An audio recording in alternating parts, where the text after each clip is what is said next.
All right. Thank you, family. Mr. Papal for hanging out with us. Here we are. Here we go. Another time, another day. Today, I will tell you, is Tuesday. It is about 4:16 in the afternoon, 10/23, 2018. Welcome. Thank you, family, for hanging out with us again.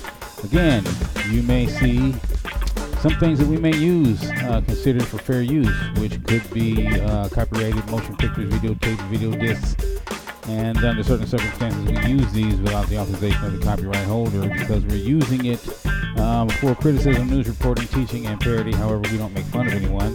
We just use it. It is fair use, and so we simply want to put that out there so that no one comes along saying that we infringe on the copyright, because we're not doing this for money, we're not doing it for fortune or fame. So far, we have committed everything that we have to this, and no one else is putting any dollars in behind it. So therefore, we're not making any money off of it, and we're simply using it for teaching purposes. Now, we want to welcome you, Mr. Papal, to the family. I want to say welcome, welcome, welcome. For you guys coming in and hanging out, sitting with us.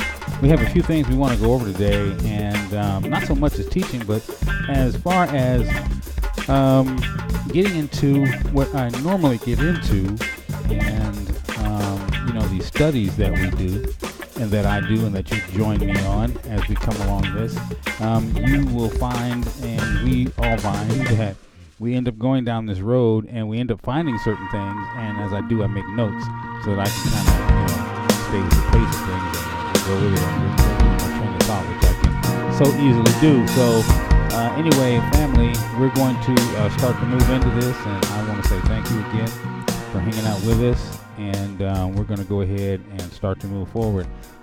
First thing is that today, as I was doing my research and studies, that I came across some things that were kind of a little bothersome to me, because the main thing of it was that finding that as we go and as we start this walk, certain calamities show themselves,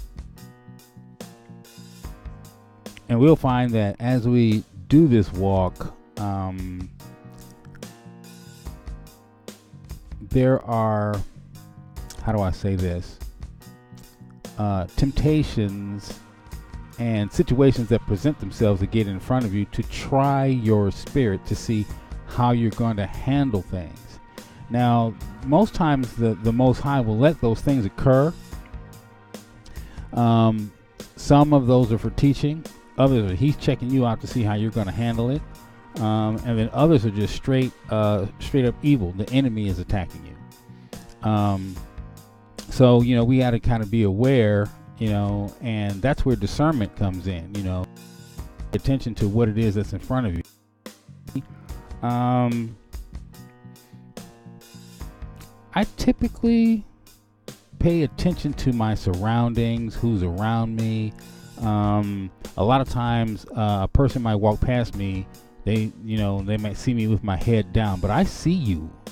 I know who walks behind me. I know who walks beside me, because even though I'm looking at what I'm looking at and doing what I'm doing, I'm still, have a situational awareness. There are some gentlemen who are in the military who are like extreme with their situational awareness. They know that stuff, but it's good for us to pay attention, because I was just looking at something earlier where this woman was walking her dog. Terrible thing. She was walking her dog, and she saw this guy. I think he passed in front of her or beside her or something, but she saw him, and then he kind of like disappeared from her realm of view, and he popped up in an area where he could have only known she would have been. So he did some sort of a shortcut type maneuver situation, and when she saw him again, she knew that he could not have gotten there that quick without taking some sort of a shortcut. But somehow he ended up slipping up behind her and got something around her neck and like took her down backwards and, you know, drug her off into the woods. I guess he was going to try to rape her or whatever, but in the article that I read, she said that he had gotten most of her clothes off and she was just fighting him and fighting him and fighting him. Good for her. And her little dog was fighting as well to keep this situation from happening, because he was going to try and make something happen. So situational awareness is a really, really, really good thing. We should be paying attention to our situation and what's going on around us all the time. So with that being said, I was doing some reading, and was over in Sirach. And let's see here.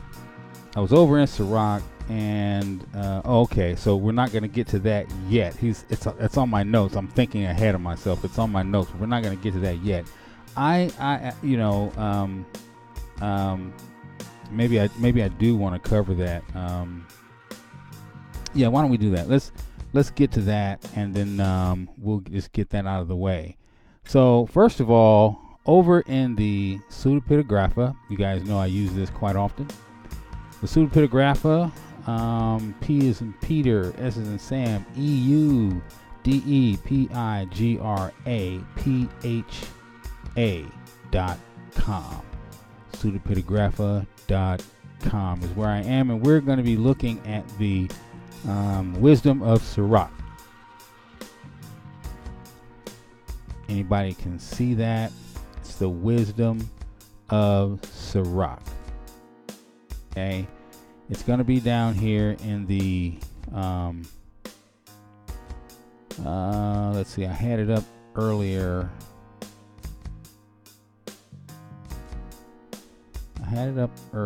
In here.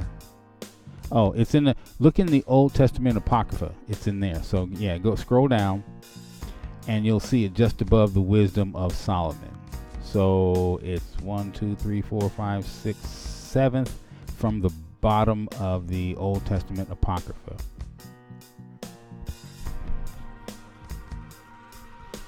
I don't think you guys can see my mouse on the screen here, but that's where it's at, right there. Another thing is that I do want to apologize if there are any jumps in the audio or the video. I have been taxing the heck out of this processor lately, and when I do so, it causes skips and jumps in the audio and the video. So I do want to apologize for that, and I'm gonna slow down to make sure that we cover everything. That's just in case there's any skips and pops. Okay, so that's the pseudepigrapha.com. Okay, and it's the wisdom of Sirach. Okay, so what I want to do is look at Sirach itself. Now, this is the biblescripture.net, which will bring up this. We're going to be looking at some of this. Now, as I had said to you before, you got to be careful with some of these books, because they, even though they are the same, they end up having different information in them. And like I showed you what was happening with the eSword last week, how eSword cut off, but my other Apocrypha kept going after verse 36 in Esdras. So, which is Ezra. So, you know, we're looking at, this is the biblescripture.net.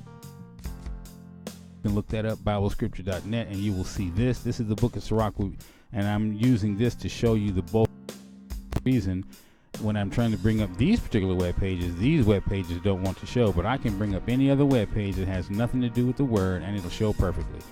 Imagine that. So anyway, pardon me. Trying to get myself resituated here. My nose is acting like it wants to run, but anyway, so we're gonna look at this, but I'm also gonna bring it up from the eSword. Okay, so you can see this. Okay, and we're going to look at it from the eSword also.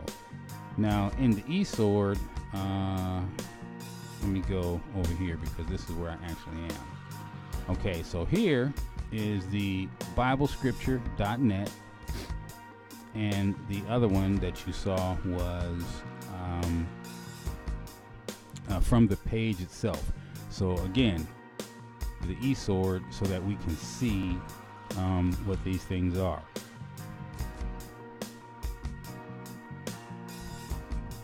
It'll show up here a lot better, so I'll get that for you. And while you guys are grabbing your eSword or bringing up the BibleScripture.net, let me get a piece of tissue. It seems like my nose wants to run. Hold on, Mr. Kyle.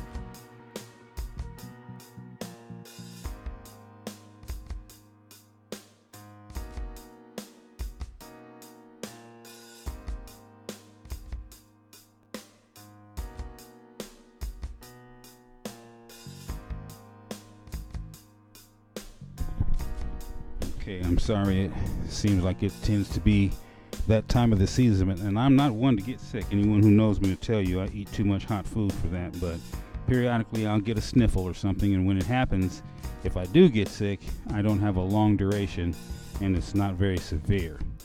So again, BibleScripture.net, this is Sirach, and I want to show you that apparently these scrolls were found among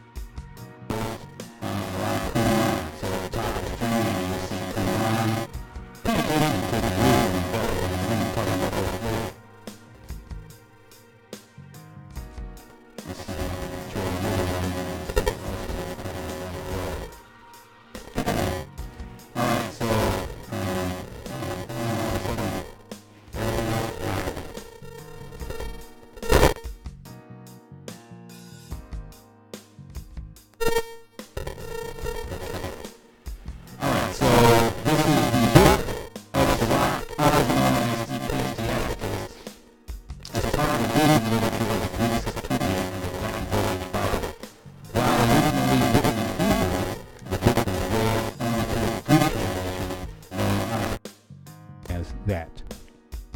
The book was not included in the Hebrew Masoretic text as a part of the Hebrew canon of the Old Testament. However, most of the Hebrew texts of Sirach have been uncovered in the Cairo Geniza at Masada and in the 3 Dead Sea Scrolls at Qumran.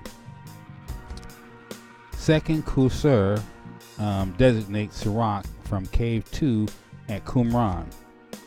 11 QPS, little bitty A over the top, designates the scroll from Cave 11, which contained the canticle from Sirach chapter 51, 13 through 30, but which was found in the Psalms scroll. Okay, so there was a lot of scrolls. They found the entire set of scriptures there, and they found a lot of these 51, 13 in the Psalm scroll. Okay, as with all ancient texts, sea scrolls, Hebrew scripture was a consonantal text only consonants, no vowels. Okay, the vowels and the vowel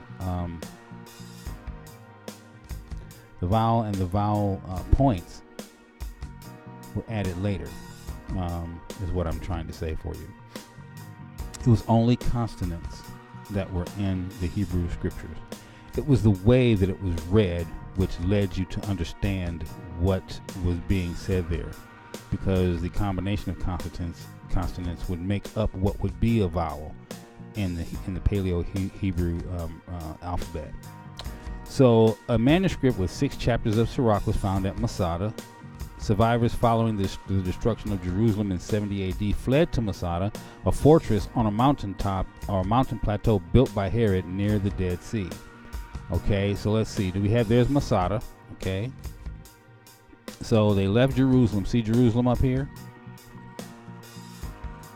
and they went down to Masada. Now, I've shown you where Tel Arad is.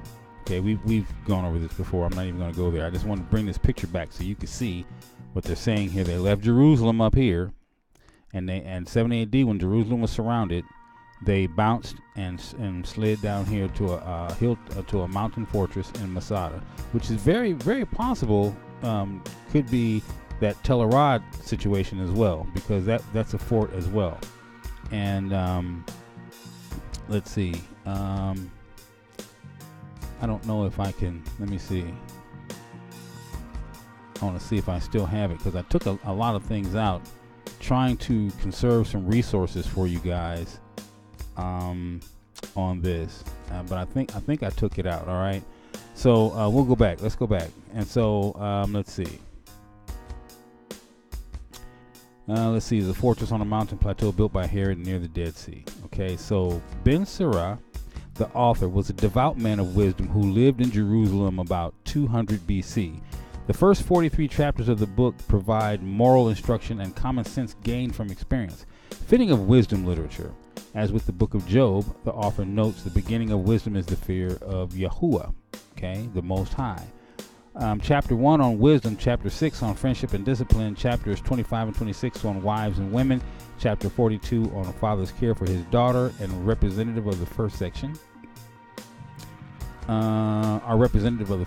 Chapters 44 through 50 present a refreshing history of the ancestors, patriarchs, and leaders of Israel.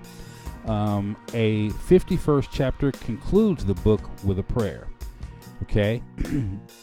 In light of recent discoveries, while the book has traditionally been known as Sirach or Ecclesiasticus, the text is now called Ben Sirach in view of its Hebrew.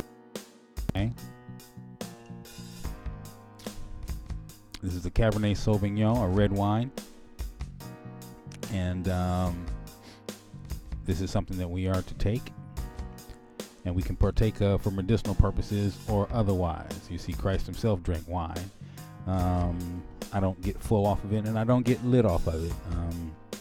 I'm using it right now as my nose is running. You know, like I said, medicinal. It has great resveratrol in it, and so we're going to be using it to keep our mouth wet, and as we move through this. Okay, let's see. The wisdom literature included in the following order: the books of Job, Psalms, Proverbs, Ecclesiastes, Song of Songs, and in the Greek Septuagint, the books of wisdom and Sirach. The wisdom literature is followed by the prophets, beginning with the prophet Isaiah in the Greek Septuagint, the Latin Vulgate, and the Christian Old Testament of the Bible. 12 chapters of Ben Sirach are reproduced here. Scripture is from the New American Bible or Revised New Testament and Revised Psalms, copyright 1991, 86, and 70. Confraternity of Christian Doctrine, Washington, D.C., and are used by permission of the copyright owner. All rights reserved. No part of the American Bible may be produced in any form without permission in writing from the copyright owner. Okay, again, fair use. Okay, so here is the book of Sirach. Okay, all wisdom comes from the Lord, and with him it remains forever. The sand of the seashore, the drops of the rain, the days of eternity, who can number these? Heaven's height, earth's breadth, the depths of the abyss, who can explore these? Before all things else, wisdom was created, and prudent understanding from eternity. So before all things, wisdom was created. To whom has wisdom's root been revealed? Who knows her subtleties? There is but one, wise and truly awe-inspiring, seated upon his throne. It is Yahuwah, they say the Lord. He created her, has seen her and taken note of her. He has poured her forth upon all his works, upon every living thing, according to his bounty. He has lavished her upon his friends. Okay, I want to show you something. Okay, this is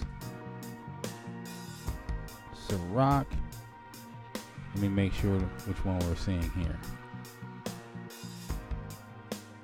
Okay, so now here is what I just read to you was the one from the page that we were looking at. Okay, this is the eSwords 12:1 here. Okay, so we've got, hold on, eSwords. Oh, I was looking at something else. Let's go to 1:1. Okay, so over here, 1:1. Okay, so here's chapter 1:1:1. All right. Now, notice the difference. All wisdom comes from the Lord, and with him it remains forever. Now, that's 1:1 on that side. Over here it says, whereas many great things have been delivered unto us by the law and by the prophets. Okay, I want you to pay attention to something, because for the last couple of weeks, we've been since we started chasing down the Sabbaths, the thing that we've been noticing the most is the law and the commandments keep coming up. Okay, remember how I was saying that people keep telling us that we don't have to keep the law and the commandments, that Christ died to do away with the law and the commandments? Where everywhere else we look, everyone's talking about these laws and these commandments. And remember, when Ezra stood before the Father, why I'm decimating people the way I'm decimating them is because they failed to keep my laws and my commandments. He said, I don't care about lost. You know, I only care about how many get saved because they kept my laws and my commandments. Remember, that was in Ezra. We read that just the last study. Go back and look at the video, right? It's be right there on the screen. I didn't write this stuff. Look at here. As many great things have been delivered unto us by the law and the prophets, and by others that have followed their steps, for the which these things Israel ought to be commended for learning and wisdom, and whereof not only the readers must needs become skillful themselves, but also they that desire to learn to be able to profit from them which are without. Now, without in this particular case means outside. So either if you're within, then that means you're inside. If you're without, that means you're outside. It doesn't mean you have or have not. That's a whole different understanding of within and without. This is a Hebraic type understanding, a Hebraic type way of looking at things. Okay, so you can't look at it from a Roman Catholic perspective, because the Roman Catholics didn't write this. This is a Hebraic situation here, and they're speaking to Hebrews, for Hebrews, about Hebrews, from the word of the Hebrews. Okay, so it's a Hebraic thing, not a Roman Catholic thing. The Catholicism has taken it, translated it into English, and presented it to you as if it's their thing, and it's not. Okay, so let's see here. Let's see, where did we leave off? Committed for learning for themselves. Okay, we're going to go right here. Israel, which things Israel ought to be commended for learning and wisdom. I'm going to try to highlight this so you can follow along. And whereof not only the readers must needs become skillful themselves, but also they that desire to learn and be able to profit them which are without, both by speaking and writing. My grandfather, now Jesus is really Joshua. It was no J. We went through this in the 1611. If you look at look at the name Jesus in the 1611, I got a 1611 right here. There was no J, so there was no J. So my grandfather, and he was talking about Yahshua, when he had much given himself into the reading of the law, he read the law, and the prophets and other books of our fathers, had gotten therein good judgment, and was drawn on also himself to write something pertaining to learning and wisdom, to the intent that those which are desirous to learn and are addicted to these things. See, he's saying you got to be addicted to it. It's got to be something you want to do. You understand that? You got to be addicted to it, and are addicted to these things. The word is addictive. You know, once you start to read, and you read with understanding, the word does become addictive. You want to read it because you do want to understand. It's only those of you who live with minds who figure that it won't profit you, but it will profit you. You just want to live dirty all the time. Let's see. They're addicted to these things. They might profit much more in living the law. Got to live according to the law. See that right there? I thought there was no law. We didn't have to be bothered with the law, but you got to live according to the law. Wherefore, let me entreat you to read it with favor and attention. That means read that right there. Read it with favor and attention, and to pardon us wherein we may seem to come short of some words, which we have labored to interpret. And we do that, sometimes we read something and it doesn't make sense to us, and we labor to try to figure it out. You're struggling to try to figure out, what does that mean? And so that's when you meditate on the word. That's when you pray on it. That's when you chew on it. That's when you be thinking about it all day long. That's when the Father gives it to you, it just opens up in your mind like a flower. And I can tell you, I've had something happen to me where I was trying to figure out who the Nicolaitans were and what the Nicolaitans were about. And when the Father gave it to me, it opened up in my mind like this. And there was someone who was asking me, hey, did you ever figure out what it was with the Nicolaitans? And it took me an hour and a half to explain, because the English language just does not have the words that are necessary for me to be able to give that to that individual. Not in that fashion anyway. Okay, so I'm going to hold it right there. I want to take a look at something. I can see that it's getting kind of dark outside, and I want to put some light on me so that we can stay in the mix. There we go. All right. Okay, so let's see. What do we have here? So let's see. For some words we've labored to interpret. For the same things uttered in Hebrew and translated into another tongue have not the same force in them. And not only these things, but the law itself and the prophets and the rest of the books have no small difference when they are spoken in their own language. Now, I said this to someone. Let me highlight that. Let me highlight that for a second. I'm going to get this window right here. You know what? I want you to look at that. Just look at that for a second. I'll be right back. I'm going to get this window because it's hanging open and I want to close it. All right, hold up.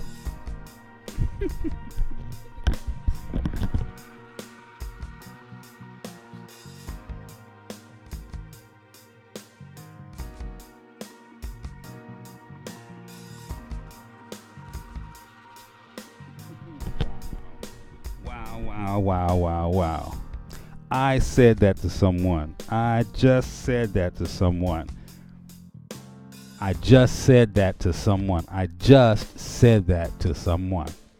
Okay. I was telling someone, and I was using Spanish as the example. Okay, and my stepfather is from El Salvador. Okay, and the first night that he and I really kicked it together, I think I was 19 turning 21, maybe I was 21 turning 22. I was there somewhere. He had met my mom and they had been dating, and so I had come home from school. I was off at college, and so I had come home, and I won't say I had come home. I was coming to visit my mom, is what that was, because I lived somewhere else. But I was coming to visit my mom, which is still home, right? So, and I stayed for I think a week or two or whatever. But the first night that Miguel Chavez and I kicked it,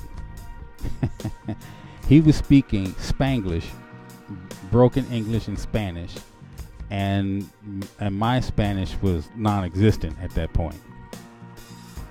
So we were sitting down, and he was trying to tell me about the Sandinistas and the Contras and how dangerous it was, and how he's afraid for his family. And I'm telling you this now because of what I understand. I haven't gotten to the point how I got there yet. So I often use Spanish when I'm trying to explain something to someone, as an example. So anyway, he was trying to explain this to me, about how he was afraid for his family because his mother, his brother, his sister, and all the kids, the rest of the kids, his children and his nieces and nephews were still in El Salvador, and he had come up here and he was working and he was sending money home, and he was also trying to save money to help get them here. So he had a brother who was here with his wife and kids. One of his brothers was here with his wife and kids, and so they were working together to get the rest of the family here. So they were getting them here one by one, a few at a time. But when I met Miguel, it was just his brother's wife, and their 3 kids that were here. And there was a couple of them that were my age at the time that were in their late teens and early 20s. Okay, so this particular night, Miguel and I were sitting down, and mom was off somewhere, and me and Miguel was hanging out in the living room, kicking it. And he was talking to me and trying to explain this to me. And he could see on my face that I was having difficulty understanding. And I was trying to talk to him, and he was having difficulty understanding. And he said, un momento. He said, wait a minute. I know how to fix this, right? That man came back with a bottle like this of Cuervo Gold. Okay, I mean a big bottle with the worm in the bottom that was like the size of both my thumbs together. Okay, he had a big guava worm in the bottom. Okay, so Miguel and I, the whole bottle, and by the time we ate the worm, I fully understood exactly what he was telling me. That I understood, and we were talking back and forth, and his broken English and Spanish, and my non-existent, Spanish and English, and I got the whole story. He told me the whole thing. I understood. Don't ask me how. I understood everything. Okay, and I continue to tell this story to people because it is so true, and I'm sure to this day, in his old age, he will tell people, because I'm very fond of him. I've always been fond of him. And he was he is just a really, really, really, really, really beautiful man.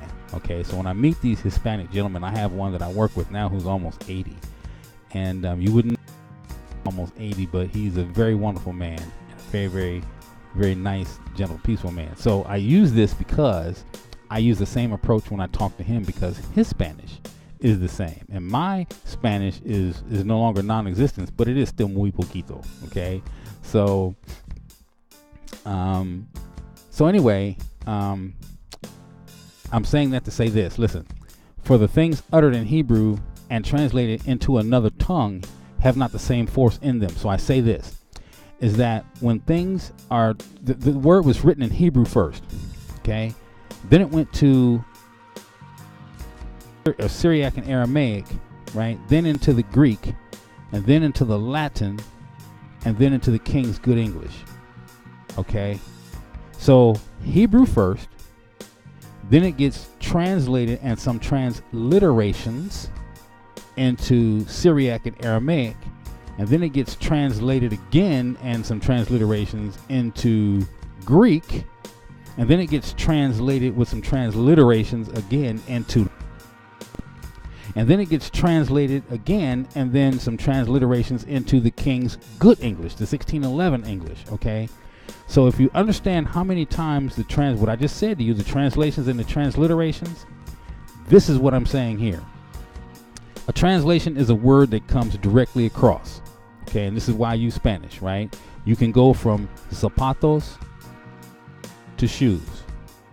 You can go from pantalones to pants. Okay, you can go from frijole to bean. Okay, those words come straight across. Okay, when you don't have a word that comes straight across, and you've heard me follow me anytime, I dated a girl from Sweden. She was a Korean who had been adopted by a Swedish family, right? And so Anna was Korean, but she was speaking Swedish or Danish or whatever the language is. And we would be, laughing and joking about something, and she would throw her head back and start laughing. Ha ha ha ha ha, kosher taka. Okay? So if any one of you have a Swedish or Danish, understand this. And I used to say, baby, wait. What does kosher taka mean? And she'd be cracking up laughing, and I couldn't find the humor. It wasn't funny to me because I didn't know what kosher taka meant, right? She says, it means something like paint the town red. Whatever it was that she was talking about, whatever the thing that she was talking about, it meant something like paint the town red, right? So she would say something, right, and it meant paint the town red, right? Now that still wasn't funny to me because I didn't understand the context in which you would paint the town red. I know what paint the town red means for me, but I was thinking to myself, how is that? If I don't get this, I don't get the punchline. I don't find the humor. So what I'm saying is that certain words, when they're translated into another tongue, they don't have the same force in them. They don't have the same power. Okay, so when you translate something out of Hebrew, it loses its poetry. It loses. it loses because you're translating it from one language into another, where one language has a certain power and a beauty behind it, but into another language, it loses some of that if you can't bring the word straight across. Otherwise, it's a transliteration. It means something like. Okay? And that's exactly what's being said right here. Right? So, you know, these are things that we see. You can't overlook this stuff when you're studying scripture. You bring everything into bearing this in, because this is the only way you're going to understand it. Now, like I said, for years I was preaching and teaching in their world, right? Licensed and ordained. Okay? Preaching and teaching in their world. Now, I can't say that for the life of me that any of this my mom girls just went outside with mom. So I can't say that any of this would have been anything had I not understood what that teaching was from there. See, because that was the foundation. Now that I had that foundation, it helps me understand when I read. So what I do know now, as far as truth is concerned, what I do know now helps me understand this madness that we're going through. Okay, I see part of it got knocked down. Well, we'll fix that later. Don't worry about it. Okay. So what we're saying here is that it loses its power when it comes into another tongue, and it doesn't have the same force in them. And not only these things, but the law itself. Even the law loses its power when you bring it over this way. Okay, doesn't have the same force in them. And not only these things, but the law, right? And the prophets and the rest of the books have no small difference when they are spoken in their own language. When they're spoken in their own language, they got all the power. Right? They got all the, all the meat is behind it, okay? Because it's in its proper language, in its proper structure, and it's not being moved and even some things misconstrued or transliterated because it didn't come straight across. For in the 8th and 30th year coming into Egypt, when Eurydice was king, the continuing there sometime, I found a book of no small learning, right? So this was, in other words, this was not a book of just an easy book. You know, it wasn't just like a children's book. It said this was a book of no small learning. That means this was a book that took some education and some fortitude to try to understand. Therefore, I thought it most necessary for me to bestow some diligence and travail to interpret it. Now, see what I just said? This is not a book of small learning. It took some fortitude, some mental fortitude to try to interpret this, using great watchfulness in that space to bring the book to an end and set it forth for them also, which in a strange country are willing to learn, being prepared before in manners to live after the law, all wisdom coming from the Lord and is with him forever. Okay? So this is why I'm saying that, you know, as we start to read and we're using different structures that we're going to be looking at to try to decipher some of these books and some of these words, as you go back and forth, you have to have certain other books open in front of you to see what's changed, what is changing, if anything is changing at all, and how to move forward, so that you can, you know, get a proper understanding. Because just like the man said right here, you know, he said right here that he came upon a book. I found a book of no small learning. You know, this was a book of that took some fortitude to try to understand, and he had to break it down. It was in another language, but he had to do so and keep. He had to keep himself, because, you know, as a Hebrew, he could only things. He had to stay lawful. No matter what he did, he had to stay lawful. So he had being prepared before in manners to live after the law. So no matter what he had to do, no matter what this book said, he would be prepared and living in manners, being prepared to live after the law. And he was going to take this book and interpret it and translate it for those who were willing to learn, who were Hebrews, who were still living after the law and the prophets and the commandments, but they wanted to learn, and he had to use all of his skill to get this book and to interpret it and bring it to them who were willing to learn, but still were living after the structures of the law. Okay, so this is one of the things that I wanted to bring forward family, and we're going to move forward on this. We certainly are. And I just, I really want you guys to see how this stuff works. You have to use some mental fortitude as you're good, just like with him. What he had to do, what Sirach had to do, I do the same thing when I pull out all my books, and I have all my books right here, and then I have these on the screen. Now I can't literally. I really do want to get that book camera. I am going to get that book camera. I have to figure out how I'm going to get my space around me, because it's a camera that will allow me to, like, you can have this camera on me right now. I can take this camera, and the way that it's set up, I can point it at a book, and you can see, like in my books, what's on the page. You can see what I'm seeing.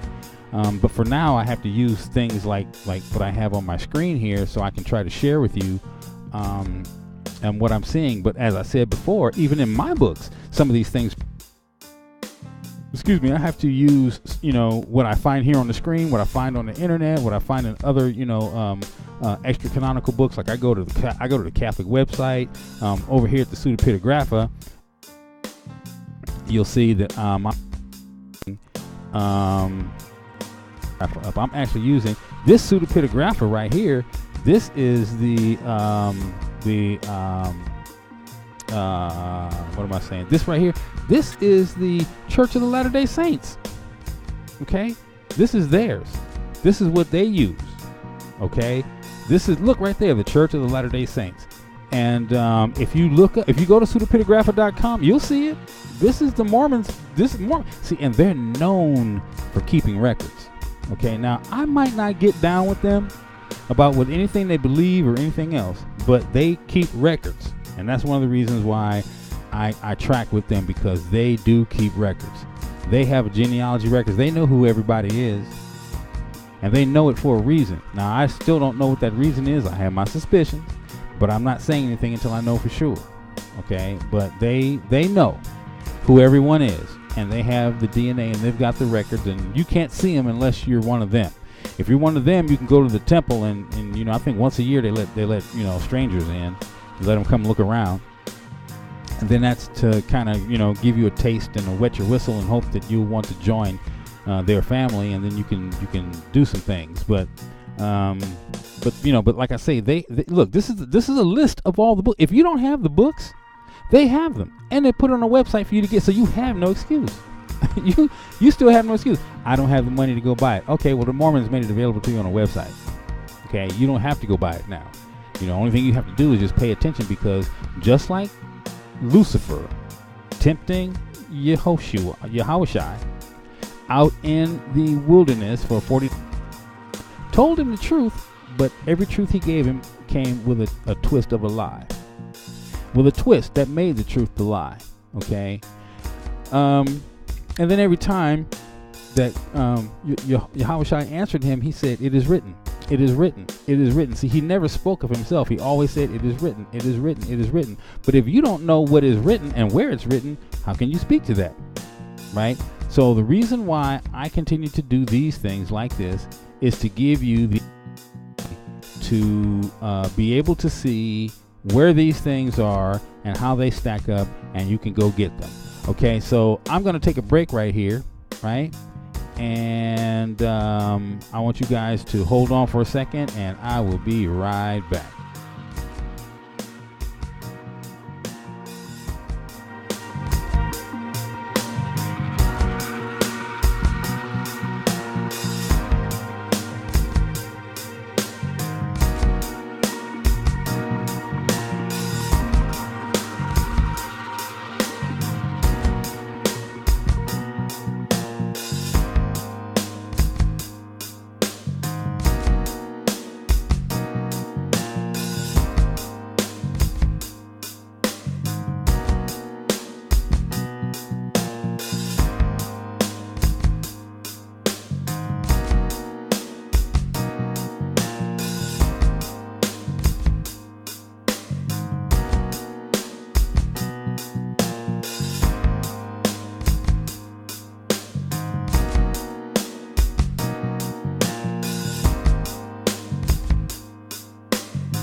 All right. Okay, so thank you very much. I do appreciate your patience. And we'll run off real quick and take care of something really fast. And that's done. So, trying to figure out why it's holding up my leg right there. So again, these have all over the place, all over the internet, various different places where you can get this information. And so we're going to push forward here real quick, and we're going to continue on, and I will show you what we're talking about here now. So we were looking at Sirach, and I want you to continue reading through Sirach, and we're going to push down to, there was something that I wanted to show you here. Let me see. We went down to, so that was, see, and that was, all that was just verse 1. That's what it was I wanted to show you. That all that was just verse 1. So here is Sirach 1 and verse 2. And so that was the point. See, here in verse 1, all these things that came out of verse 1 over here, but over here on this side it says all wisdom comes from Yahuwah, and with him it remains forever. Then verse 2 says the sand of the seashore and the drops of the rain, the days of eternity, who can number these? Okay, that's verse 2. And over here in this one it says, who can number the sand of the sea, the drops of rain, all the days of eternity? Verse 3 says, who can find the height earth and the depth of and wisdom? Over here 3 says heaven's height, earth's breadth, and depths of the abyss, who can explore these? So this is what I'm trying to show you. You know, as things get translated and transliterated, it loses its beauty and its poetry and its power. Okay, because you see, just like I showed you in Esdras, how they knocked out almost 100 verses, and then took the verse from the bottom and brought it up and made it number 36 and kept going, where all that other stuff in the middle was just like zoop, gone. And that's the stuff that you really needed to know. That's the stuff that I read to you. And I didn't read from 36 on. I mean, I read from 36 all the way down to 107. Okay, and then they went and chopped it and brought those verses up. So all that other stuff was missing, but I had read it all to you. Okay, but they made it look like, you know, from 36 to 70 was all there was, but it wasn't. There was a whole lot more in between that they took out, and that was everything that and we're going back to that. I have not forgotten. I'm working on that one. As a matter of fact, I've given a couple of videos from that one to a couple of friends, and I've asked them to look at the videos, because I want to make sure that when I show you guys something, I don't want to show you something that's going to spook the heck out of you. Because some of this information is so powerful that it's kind of spooky, and some people, they freak easily. Like I saw a woman, she was freaked out behind Pennywise the clown. Okay, this company, this cookie company, delivers cookies, right? And it's like horror type cookies. Well, no, it's regular cookies, but the company's a horror company, so they send out, you know, people dressed like Dracula and Pennywise and, you know, whatever, you know. So whoever ordered the cookies for her said that the woman was afraid of Pennywise, so they sent the delivery boy dressed as Pennywise, and when he came through the door with the box of cookies, she freaked out in this beauty salon, and a number of women in there freaked the heck out behind this, a clown. Okay, look, a clown.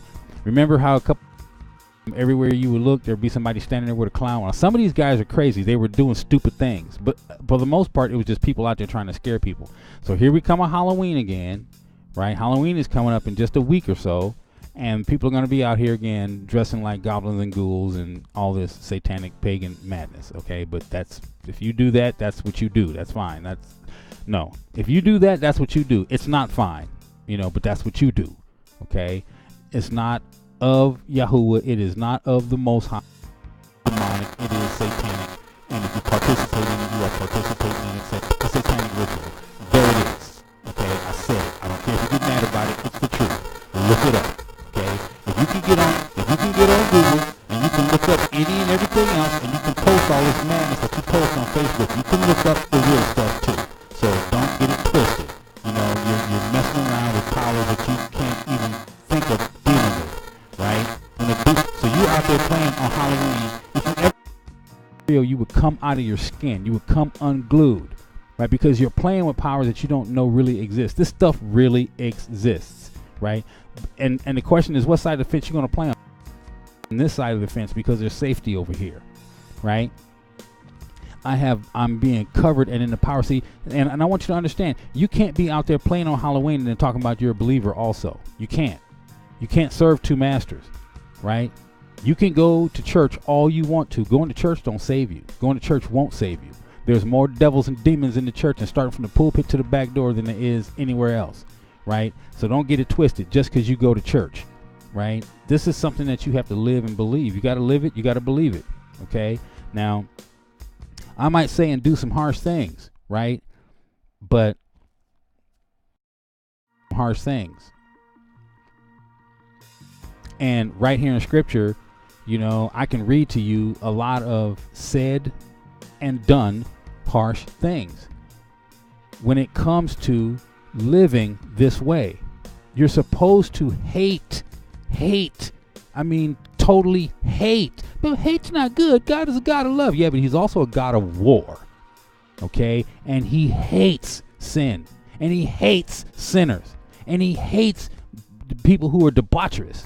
And he hates lasciviousness. And so if you're a little boy who likes to get poked in the booty, he hates that. He hates it. He says it's an abomination to him for a man to lie with another man. It's an abomination to him for a woman to lie with another woman. He hates it. I didn't write this. Don't get mad at me. He hates it.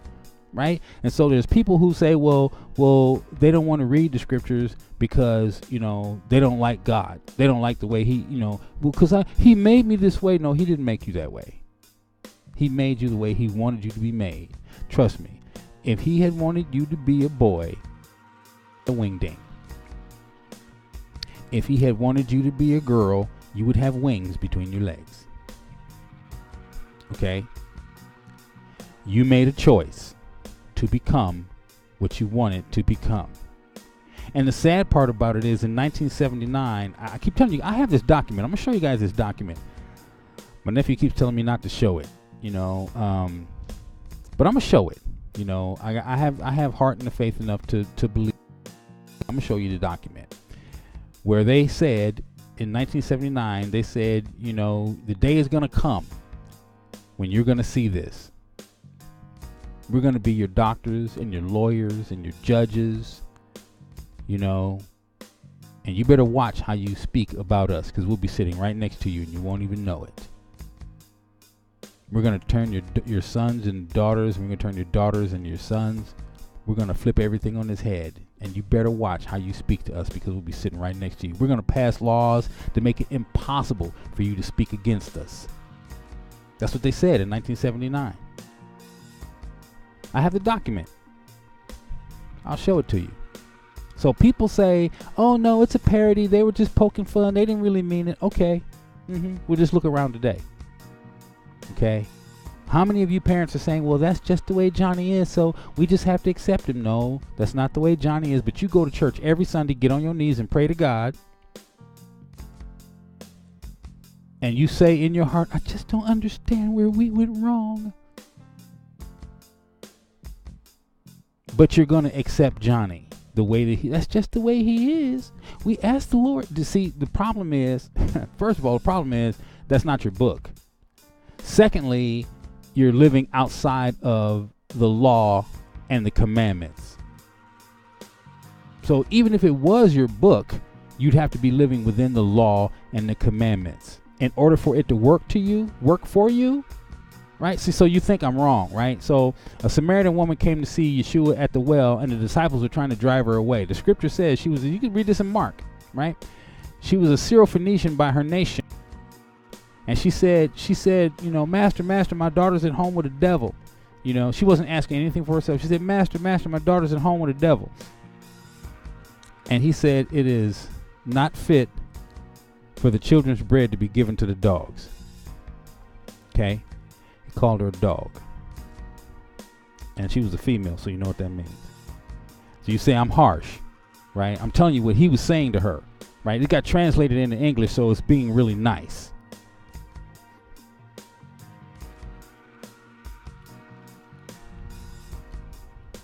Let me see if I can find it for you.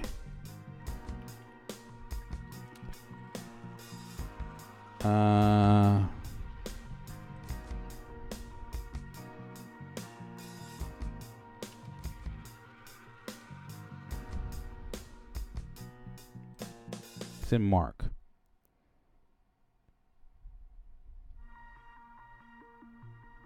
Oh, you know what? I'm looking in the wrong. Let me get into a proper Bible here. Here we go.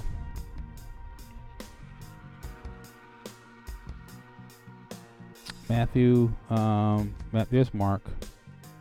There's Mark. And no, it didn't.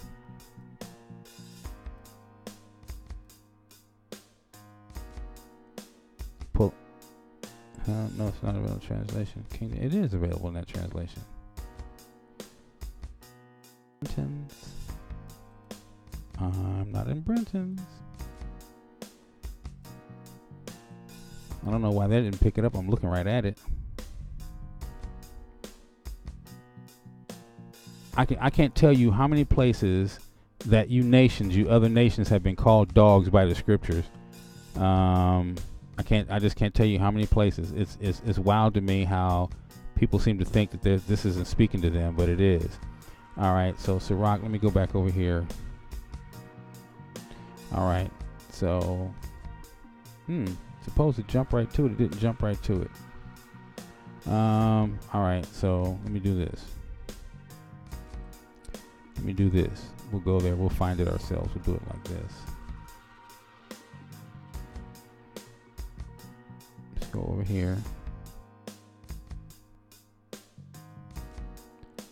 And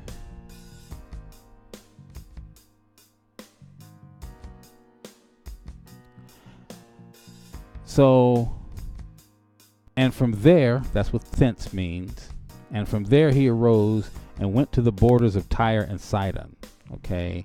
And he entered into a house and would have no man know it, where he could be hid.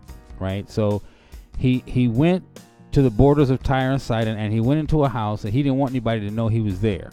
Right. But he still couldn't hide. They knew he was there. And a certain woman whose young daughter had an unclean spirit, she was demonically possessed, heard of him and came and fell at his feet. The woman was a Greek. Okay, she wasn't a Hebrew. She was Greek. Right? A Syrophoenician by nation. Okay. Now we already talked about what nation means. Okay. 726. We're gonna go. I'm gonna show you. I'm gonna break it down for you. I'm gonna show you. Let's go. Let me get. That was a 1611. Where's my? Here's my Strongs. Okay. So I want you to see this. Right. She was a Syrophoenician by nation. Now, what does nation mean? We did this already. I'm doing it again. What does nation mean? Nation is a Greek word for ethnos. Okay.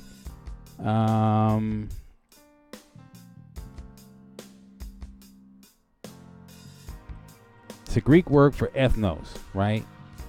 So look, it's kindred, nation, offspring, stock. Okay. It's the same thing if, what it says, where she's born, her country, diversity, her generation, her kind, right? It's the same thing, right? Even if we went back and we looked at Matthew 24, this is Mark 7:25. We look at Matthew 24, right? I'm going to show you over here, right? And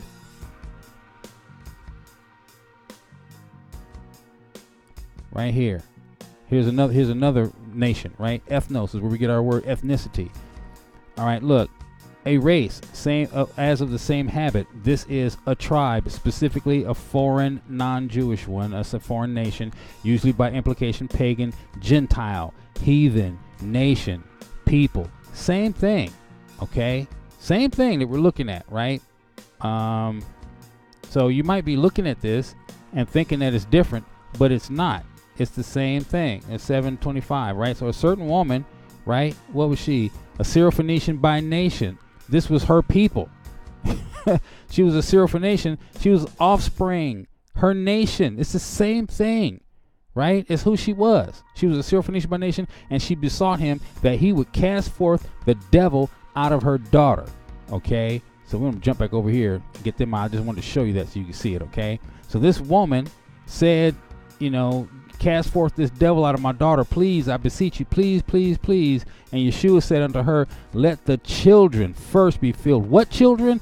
Israel, because he sent them 2 by 2 to go find tribes of Israel. He didn't come for her. She was a Gentile. He came for the Israelites. He said, let the children first be filled. Israel has to get it first. Even Paul said that it goes to the Jew first and then to the Gentile. He had come. He didn't die for the world. He died for the Hebrews. He said, let the children first be filled, for it is not meet to take the children's bread and cast it unto the dogs. He called her a dog. Okay? And she was a female, so you know what that means. Don't get it twisted. This is what the scriptures are saying when the man is over here saying that I found a book and I had to use some mental fortitude to decipher it in order to give it to those who are willing to learn from it. Understand that when we're looking at this in English, we know what it means. You know what a female dog is. You know what we call female dogs? And most of you run around here calling your women that anyway. Right?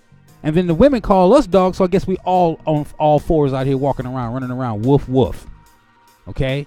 So, and she answered and she said unto him, but the dogs under the table eat the children's crumbs.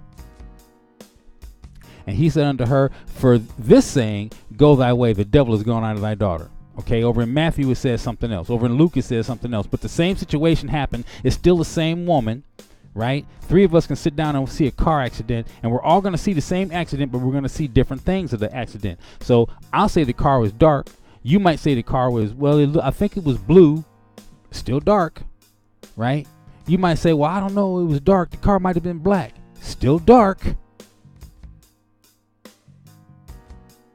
Okay, so we can all see the same thing, but we're going to have different takes on it, but we're all going to see the same thing. The story is the same in Matthew, Mark, and Luke.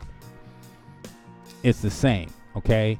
So he had to do some mental calisthenics, some gymnastics, and make this happen in order to get it to come up the way he wanted it to come up, okay? Now, back over to Sirach, right? Because that's where we are. And so he is saying right here that he took him some mental fortitude to interpret it, to make sure that the people he were giving it to would understand it. So this is the reason why you have to go back and forth, and get your books out so you can study. Okay, so we're not going to jump through everything because I did want to go through a lot, but we're already more than an hour in, so I'm going to move right along with the other things that I wanted to show you. But I want you to go ahead and, look at these things and move through these things. Get your e-sword out. Get this other stuff out. Pull it into your journal.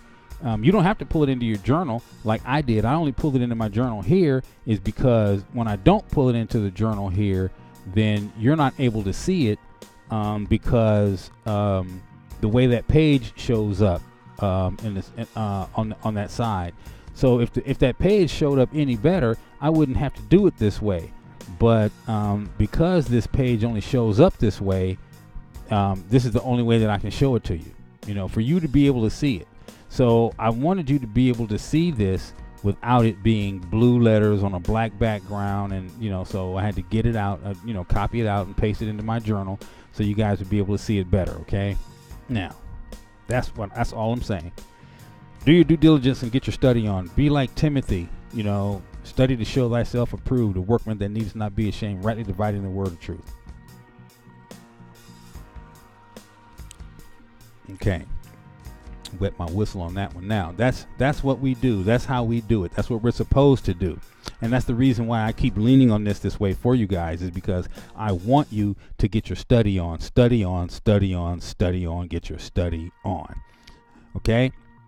Now, as we move through this, I am going to show you some other things. Okay. So let's see. That's the Bible scripture. Let's get that out of there. Now, do I have it in here? Let me see. Okay, well, you know what that is. That's the hanging tree. I was telling you I was so mad about that when I figured out what that was. So there's something else that I'm looking for. Those are the ones that I want. What I'm looking for. Oh, here it is. Okay, so anyway, I found out that there was a Pope Nicholas V. And this Pope, I had spoke about him before. This particular Pope, this knucklehead, okay, is the one who declared this Pope right here, this guy right here declared that it was okay to hold certain peoples in servitude and bondage perpetually, or in perpetuity, if you want to look at it that way. Pope Nicholas V. Look him up. Okay, I'm looking at this from a website. Okay, African laborers for the new empire, Iberia slavery, and the Atlantic world. Okay, this is the guy who said that I had said this to someone before, and they said that I was lying. I said this to someone before, and they said that they didn't say I was lying. They said I wasn't telling the truth. Okay, well, this comes from the Catholic, the Roman Catholic. This is their catacombs. This is their library. Okay, this comes from their library. Okay, and I'm going to show you some things that came from their library. Now you can go to their website and you can look this up. You can see it for yourself. Just Google LDHI and look it up for yourself. Okay, I'm not even going to give you the website on this one, because this one is so easy for you to go do the research on, right? So if you don't understand that the Christianity that you serve today, that we used to serve, I'm licensed and ordained in this madness. This Christianity came out of the Roman Catholic Church, right? You say, oh, I'm not a Catholic. I'm not. Yes, you are. If you go to church on Sunday, you're a Catholic. If you celebrate Christmas and Halloween and Easter, you're a Catholic. You are, right? So you don't believe it? Okay, so how is it then that when the Pope comes to town, there could be a war going on anywhere, and the Pope comes to town and the war will stop?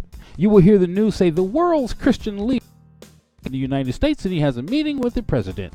Okay, he's the world's Christian leader? I just thought you said you were a Catholic.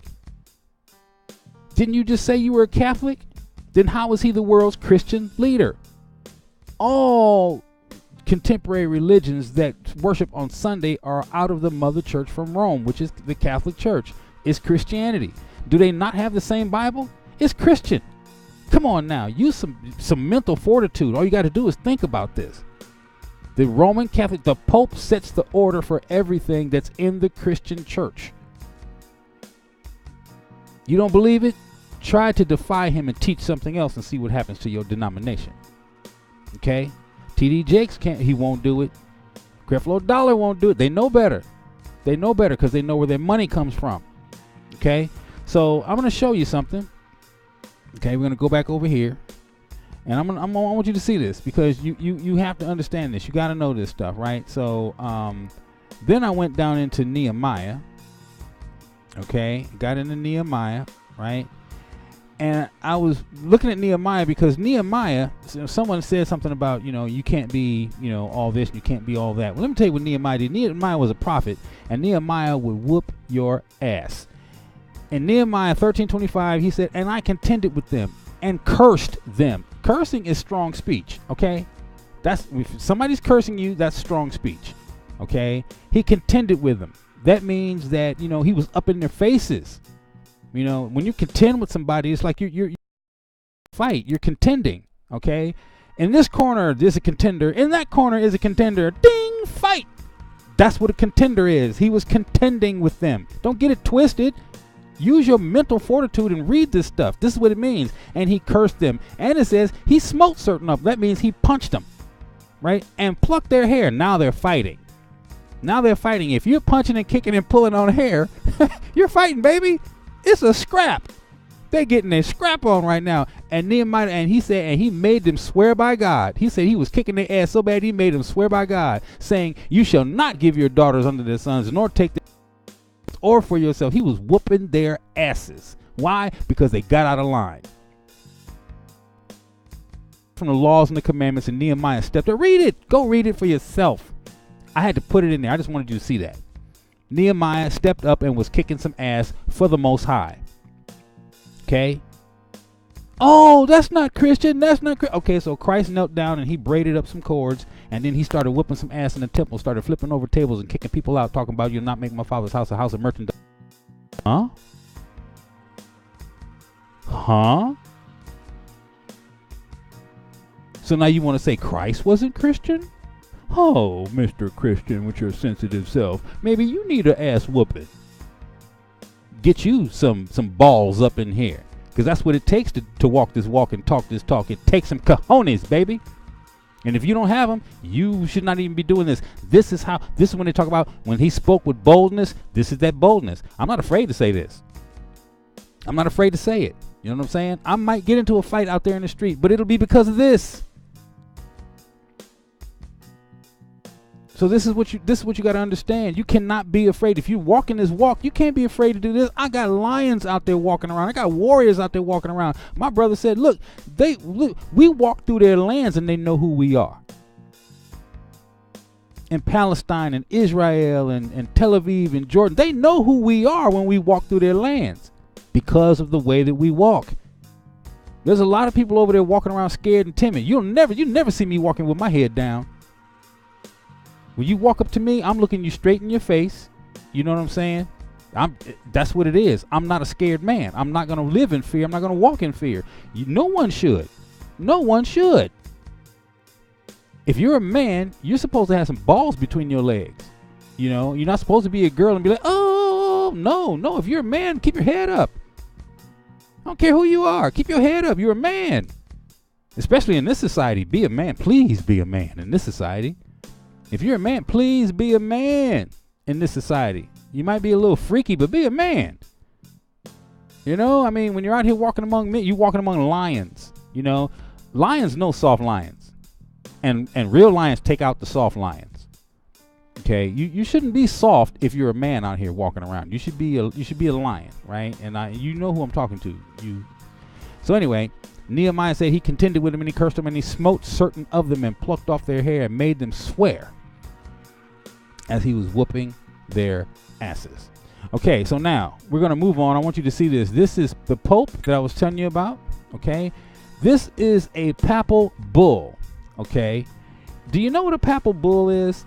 A Papal Bull is something that a Pope puts out that makes a document legal, or that makes something legal. Okay, let's look at this. Okay, so I'm sorry, I didn't mean to do that. So 15th century Iberian legal traditions regulated Christians' treatment of Jews, Muslims, and other Christians, clearly delineating, for example, who was enslavable and who was not. Okay, did you hear that? Okay, this Pope put out a Papal Bull. That's what we're looking at right there. It's written in Latin. We don't read Latin, but we're gonna break this down. Listen, it said the legal traditions regulated, right? Let me do this. The legal traditions regulated. Let's do this right here. The legal traditions regulated Christians' treatment of Jews. Christians. This is Christians now.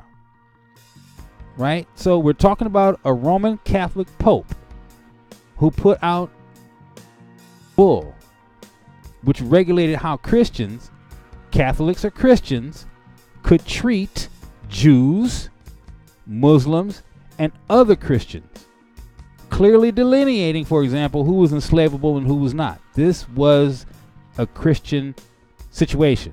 I just thought you told me that the Pope wasn't Christian. I thought I heard you say the Pope wasn't Christian, or that Catholics aren't Christians. This is coming from a Pope, and he's saying how the Christians can treat other people and even other Christians. Okay. In contrast, the juridical is what it is. In contrast, the juridical status of people who did not fit these categories was more ambiguous. Legal and philosophical arguments to address this issue began to evolve during the second half of the 15th century. Once Portuguese mariners began to return to Iberia with captives acquired in West Africa and West Central Africa, notably the treatment of black Gentiles. Actually, okay, we won't go there yet. Notably, the treatment of black Gentiles was addressed in 1452 and 1455 when Pope Nicholas, right? See it right there? Pope Nicholas. This is in the Britannica. I didn't even know that. I didn't get this from Britannica. Okay? Issued a series of papal bulls that granted Portugal the right to enslave sub-Saharan Africans. Church leaders argued that slavery served as a natural deterrent to Christianizing influences of barbarous behavior among the pagans. Using this logic, the Pope issued a mandate to the Portuguese King Alfonso V. This is what the Pope told Alfonso. He told him to invade, search out, capture, vanquish, and subdue all Saracens and pagans whatsoever, and to reduce the persons to perpetual slavery, and to apply and appropriate to himself and his successors the kingdoms, dukedoms, countries, principalities, dominions, possessions, and goods, and to convert them to his and their use and profit. Okay? Take over everything they have and convert them to your use and your profit. This was during a time where a lot of Hebrews converted to Christianity in order to not become slaves. But a lot of them still went into slavery underneath this Pope. Now, the Portuguese slave trade really built itself up after this Pope, gave it its legs. But once he told that Portuguese king what to do and instructed him. Now notice, this is the Pope. This is coming out of Rome, out of Italy. So the don't get it twisted. Rome is in Italy. Italy houses Rome, and that's where the Pope, the thing, and I can't even call it the papacy, sits on the 7 hills, sitting around Rome. Okay, you'll read this in scripture. She sits on 7 hills, clad in scarlet and purple. There's only one chick on this planet that does that. Okay, so there's a lot in here that I want to cover, but I can't. Well, maybe I can. Maybe I can. Let me see. There's something there that I actually do want to show. I can find it real quick. Give me a second. I wanna see if I can find this image, because I want you to see this. There's something in there that I really. Where's my something map? Let me see. Where's my map? Where's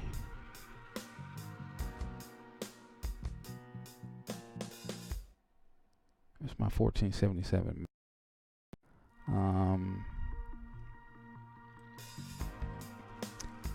This was a 1477 map. It was one of these maps I have. Okay, that. Yeah, almost. Is that the one? Where is it? There it is. Okay, let me bring this up. I gotta bring this up right now. Okay. All right. I gotta bring this up right now. Okay. All right. So,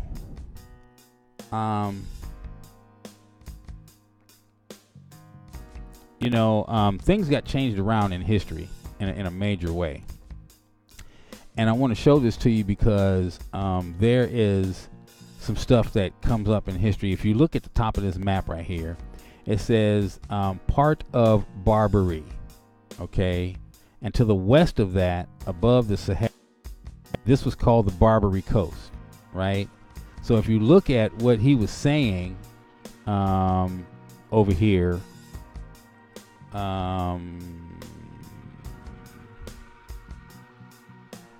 if you look at what he was saying over here, in his words were that slavery was to be served as a natural deterrent and Christianizing influence to barbarous behavior among pagans. So he was basically saying that we were the pagans and we needed the conversioning for the barbarous behavior. Okay, but the barbarians were never looked at as those who were in Africa. Okay, if you look at any of the stories about England, when Rome was going through England, when they were trying to take over Britannia, right? When they were fighting the people there who were living in the woods and living in caves, they were considered barbarians. Those were the barbarians. Okay, so anytime you denigrate a people or a set of peoples, what they do is, if they say, if you don't live like we live, then you're barbarous, you're barbarians. Okay, in other words, you're not civilized. However, there was high civilization going on in Africa, right? And science bears this out. There, you would not have your numerology, you would not have your alphabet, you would not have anything, you wouldn't have your medicine, right? Hippocrates got everything he learned out of Kemet, Timbuktu. Hippocrates, but he is the one credited as the father of medicine, but he learned it from Africa. Okay, Hippocrates. So they take a Hippocratic oath, the hypocrites, because that's what Hippocrates comes out to mean now, a hypocrite. You know, you stole it from somewhere else, you say it's yours, you know, and then you make everybody swear by you to say that it's legit. You're a hypocrite. That's a Hippocratic. Oh, you take the Hippocratic oath every time that you graduate from medicinal school, or you get your doctorate to be a medicinal doctor. You take the Hippocratic oath. You're a hypocrite. And Hippocrates got everything he learned out of Africa. They came to Kemet to learn. All the Greeks, all the Romans, everybody. Look, your professors are the ones that's writing this down and putting this in books. We're just being able to show. Look, we didn't draw this map, right? You can look down here on the bottom and you can see where Negro land is. We didn't draw this map, okay? So, you know, a lot of people want to say that we might be, you know, oh no, you're making this up. You're making this up. Da, da, da, da, da, da, da. Okay, we're making it up. All right. Okay, well then check this out. All right, right here. All right, I want you to see this. This badge is where that little guy is standing down there on the bottom, where it says Negro Land. A new accurate map of Negro Land and the adjacent countries, also Upper Giddy, showing the principal European settlements distinguishing and belonging to England, Denmark, Holland, the seacoast, and some of the rivers being drawn from surveys of the best modern maps and charts regulated by astronomical observance. And this is done by Iman Bowen. Okay, that's not an African drawing this. So it's a European who's drawing this, and he's showing His Majesty the King all of the settlements and that are of English, Danish, and those of Holland at this particular time in Africa, and what they had, the seacoast and some of the rivers being drawn from the best maps and charts regulated by astronomical charts and observations. Okay, so these aren't our maps. We weren't cartographers drawing maps, you know, giving them to the King of England to come down to Africa and invade it.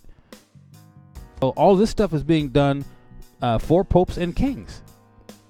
That's what this stuff is being done for. Okay, so you know, I wanted to show you that so you can see it, and we'll just go ahead and go back to this. All right, I want to finish with this. Okay. And so they were supposed to take them and convert them for their use and their profit. Okay.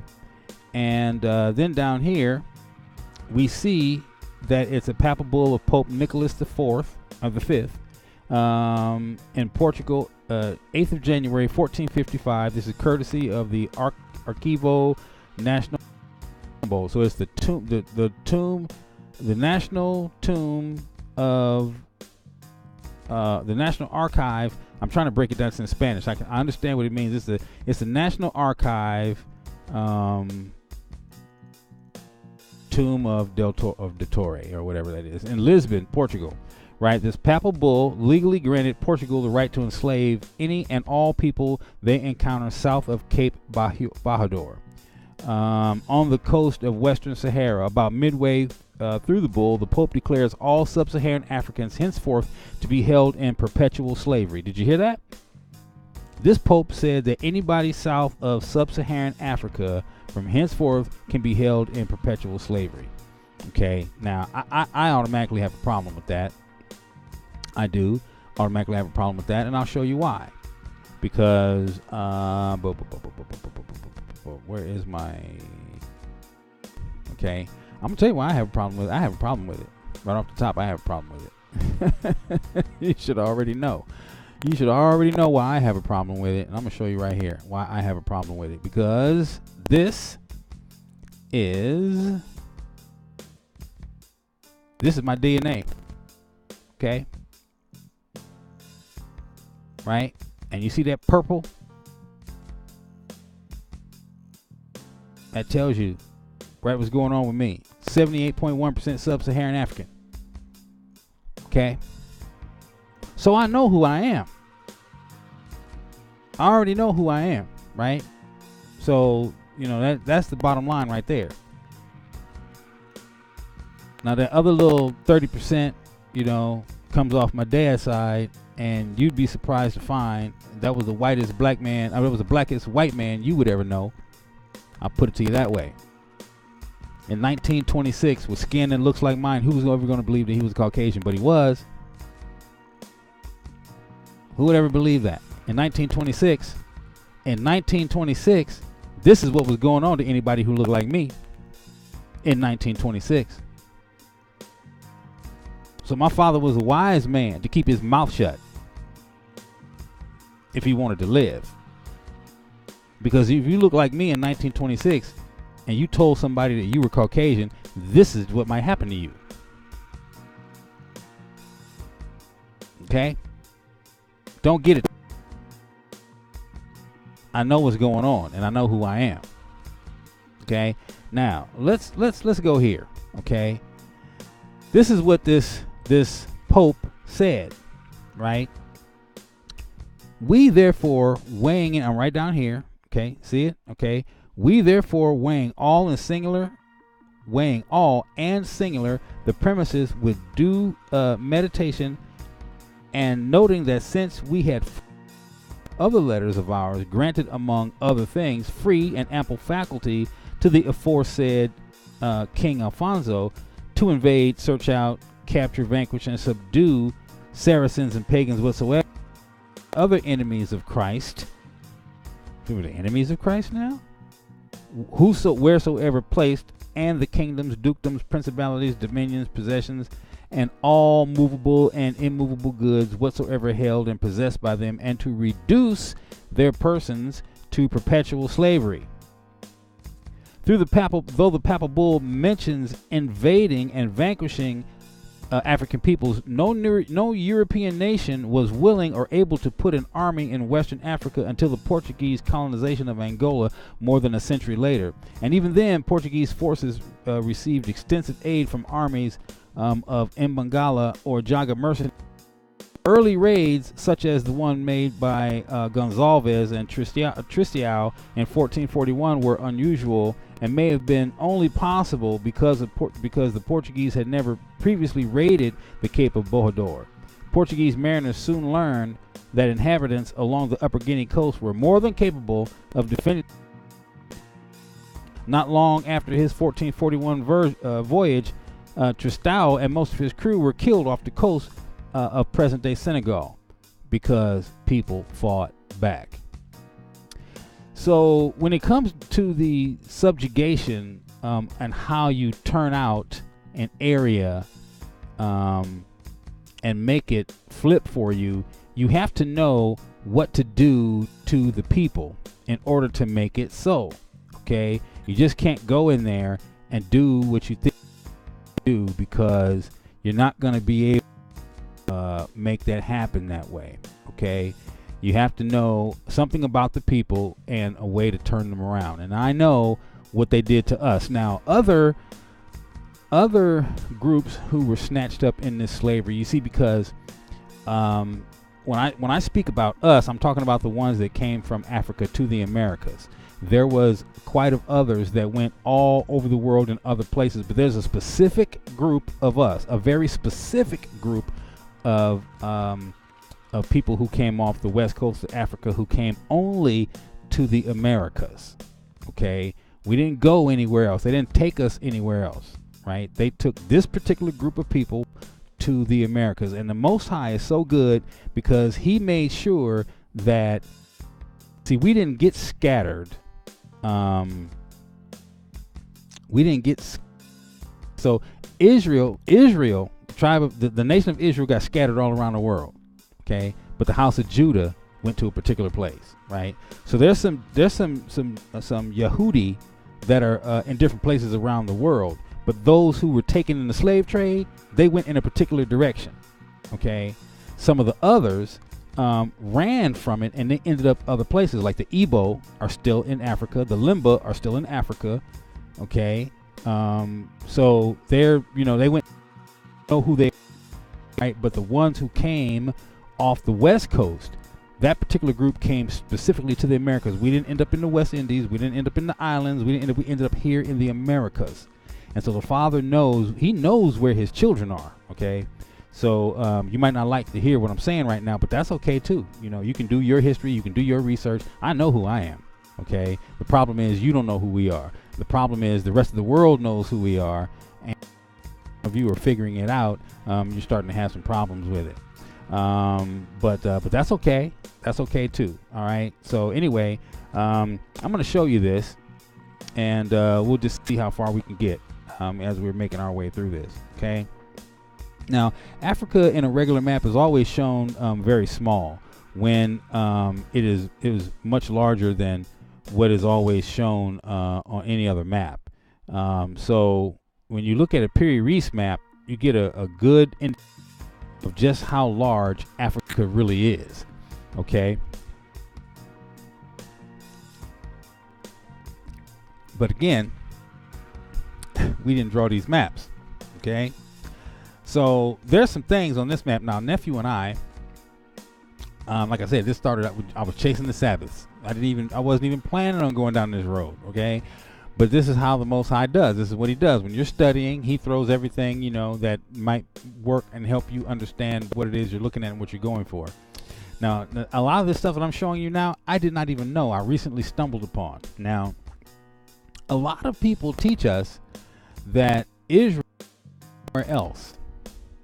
Okay? But I'm stumbling across maps right now that are telling me that a lot of the same towns that we read about in our scriptures are right here on this continent, and they're not in that upper northeast way up there. They're down here. Okay, I stumbled across something the other day that I had known about for a while, but I hadn't really put a lot of investigation behind it. Okay, but now that I've stumbled across this, I'm going to be looking at that a lot more closely and seeing what the correlation between the two is. Okay, so here's the thing, right? There's a lot of cities in Scripture that I've been finding on this map right here. This map right here. Cities in Scripture that I've been finding on this map right here, and not up there in the northeast corner. I've been finding them right here on this map. And that area down there that's outlined in yellow. Okay. A lot of cities. A couple of them are, okay, across the top there, this thing is shaped like a tooth almost, right? So across the top where it goes from the east coast to the west coast, there's also a yellow and a green line. There's yellow and green line there, okay, right? Some of these cities are on the other side of that green line. And then others are on this side of the yellow line.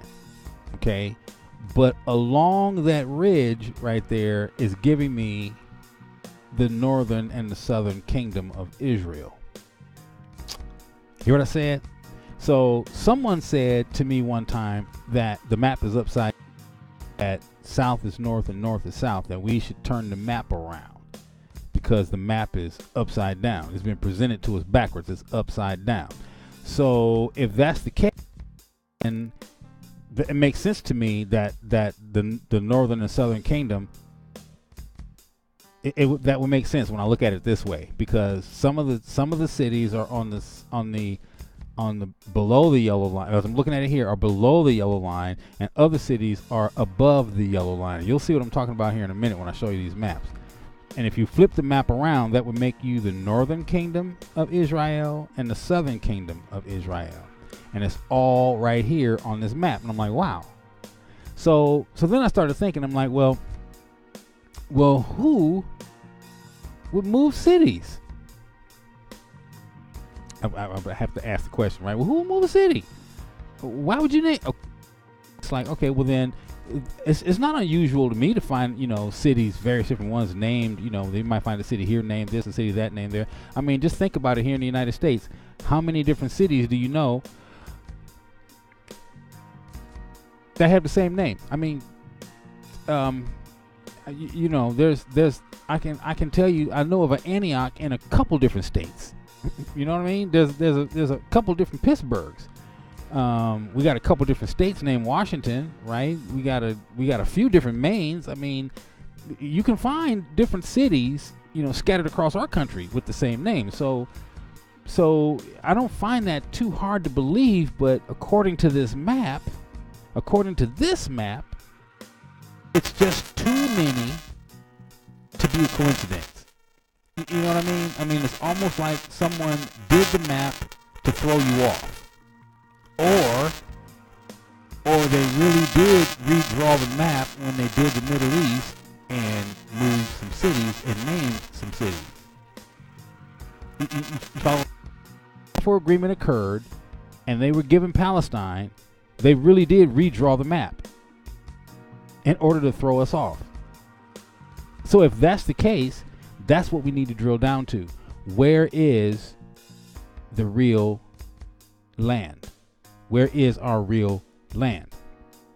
Okay, so I said all that, and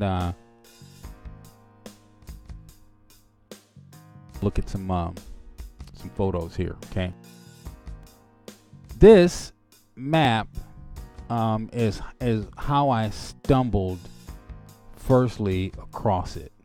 Okay. And eventually we're going to be looking at that little map in the upper right hand corner. Okay. But when you look at this map right here, you can see a lot of stuff. Okay. And unfortunately I can't zoom in on it. But what I should have did was zoomed in on it and took the screenshots when I was on the page. So I did get a few of those, but it was so much. Oh man, it was so much. And I had my nephew out here with me, and we had Google Maps open and Google Earth, and we were finding stuff together, and a lot of these cities still exist today. You can find them on Google Earth and Google Maps. So I had Google Earth Pro open and he had Google Maps open. And we were both looking and we were both seeing the same and sometimes different, but we were both seeing the stuff. It's there.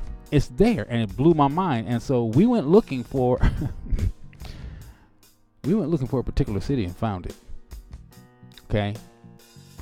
That's all I'm gonna say. We went looking for a particular city and found it. And I almost cried because I have a lot of soul searching and introspection to do now, because I'm looking for something, and I want to know what the truth is, because the enemy is going to lie to us. It's going to lie to us. Okay, so I want you to look at this. Okay, I'm going to show you something. On this map, I see 3 cities from Scripture. I see Beersheba, I see Bethany, and I see Rehoboth. Right now, I'm looking at 3 cities. They every time I look at this map, it jumps right off. Okay, and I'm gonna go looking for these on Google Maps, but I was looking at something else, and I'll show you that in just a moment. But I see Bethany, I see Beersheba. If you look at the Umak Desert, okay, on this map on the far left hand side, you come off the coast. The first major river that you see going up with all the fingers coming off of it, okay, you'll see Great Namakwa land. About that far above Great Namakwa land, you'll see Bethany. Okay, about a little bit more further to the right of that, off this main river, you'll see Beersheba.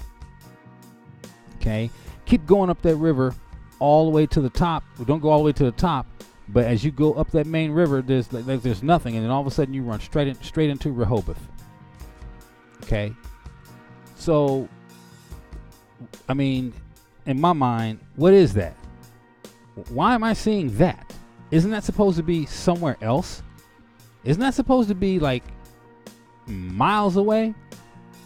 Isn't that supposed to be like that's supposed to be a long way away. I mean, what I just showed you, that little piece is down inside of this yellow tooth here, off the Cape. Okay? That little piece is in that yellow tooth off the Cape. And what we're looking at is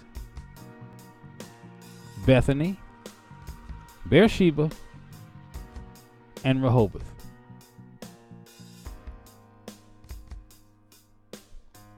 There's more in here. I haven't found them. I know that there's more in here. I've seen some other things as my eye was skirting through on the main map, but I have to stop and get a piece of paper and just cover up some stuff and just go bit by bit and see this. But I spotted this. Okay, so now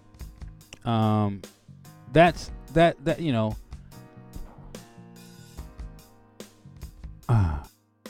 So let's look at this. I want to show you this, and I hope you can see this. I don't know if I can even show this to you, but the pink line across the top is the Orange River. Okay, and the Orange River is where the yellow line is on the map. Okay, so I want you to pay close attention to the left side of that tooth, where the yellow and green line first start together. The yellow and green line go together for a distance, and then they drop off toward the bottom. Okay, and the green line kind of splits left to right and goes back up to the top of the map, and then the green line splits and drops off to the bottom, and it follows along with the yellow line, right? So kind of in the area where the yellow line and the green line drop off to the bottom, right before they level out and go straight to the east, is where we're looking at right here. Okay, because if you look, the pink line goes up to the top. Let me see if I can. No, see, I think I cut it off. The pink line goes up to the top and then it drops down. Okay, well, this map is not that accurate, but as it starts to travel to the west, directly under Namakwa, if you see Namakwa and you look down, you tell me what city you see sitting right there. Right next to Nisbet, right below it on the river, right dead on the river, under Namakwa, what city do you see sitting there? Beneath it is Pella. Now you can go on Google Maps and you can find Pella today. We found Pella and we kept looking and we picked this thing apart. And my nephew, being former military, he follows topological maps the way that I do, but he follows them in the military vein because he was taught that. I did learning on my own and reading military books. But we found it, y'all. Right there underneath Namakwa, above Pella, on that river, we found it. Okay? I know you see it. Because I know you see it. Because I saw it. It jumped off the map at me. Okay? Now, not only that, if you just come down to look at the middle of the map and come down to the middle of the map. In the middle of the map is a little pink square. Says Beaufort. Okay? Right over the E of Beaufort is a circle with a dot in it. That indicates to me that that's the main town. Okay? Beaufort. Right? The main town. And then those are roads we're looking at follow those, and each one of those dots is a city. So follow those roads to the third dot to your left. It'll be the fourth dot from Beaufort, if you count Beaufort as dot 1. But you start in the middle of the pink, and you see it's Beaufort, and there's a dot with a black dot in it, and then you count 1 circle, 2 circle, 3 circle, 1 circle, 2 circle, intersection, 3 circles. And you see that city that's sitting right there? Okay, so now I've just showed you 5 cities. I've showed you 4 that are on the south side, or which would be, if you're looking at the map this way, the north side of the. And I've shown you 3 so far that are on the south side.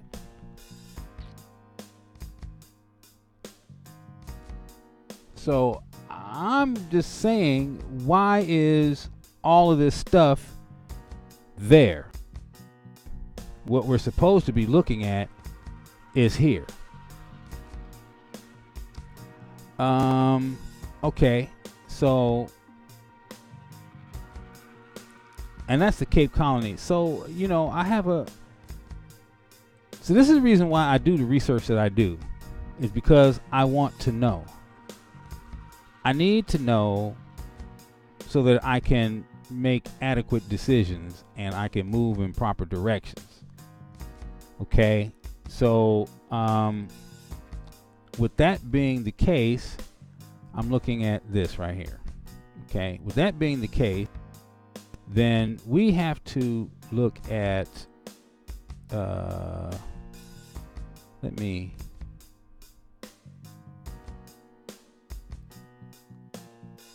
do this. You know, this is diligence. This is research. Okay. Look in the upper left-hand corner, and we can see where it says West Bank, Jerusalem, Damascus, Jordan, Gaza Strip, Israel. Okay, now